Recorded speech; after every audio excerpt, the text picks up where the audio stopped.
А яшчэ мы завем яе радзіму, а яшчэ бацькаўшчына.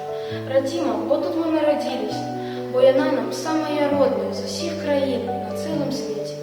Бацькаўшчына, бо яна дасталася нам ад бацькоў нашых, а ім ад іхніх бацькоў, нашых дзядоў, а далей ад прадзедаў, ад прадпрадзедаў, і так аж да самых далёкіх продкаў. Над шырокімі палямі, над векавечнымі пушчамі, над зелёнымі лугамі, над блакітнымі стужкамі рэк і рачулак, над люстэркамі незлічоных азёр лунаюць у высокам небе белакрылыя буслы. Таму і Владзімір Караткевіч назваў краіну нашу зямлёю пад белымі крыламі. А колькі багаццяў схавана ў зямлі гэтай, калійныя солі, якімі узбагачаць глебу, каб яна не бяднела і давала добрыя ўраджаі. Іх здабываюць беларускія шахцёры пад Салігорскам.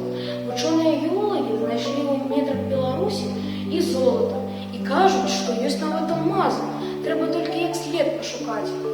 Жыты ў полі, яблыкі ў садах, свойская жывёла на падворках, звяры ў лясах, рыбы ў водах.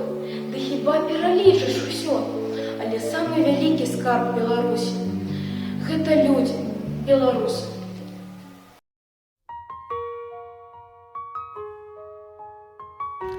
Калі парадны строй праходзіць міма, там крочыць нехта іншы, а не я. Не я абараняў цябе, радзіма. Табе не дапамогі, а ніяк.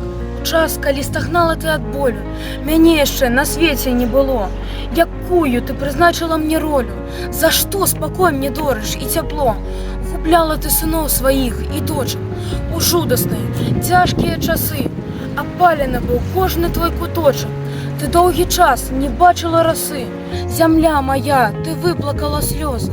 Не трэба больш не плакаць, не стагнаць.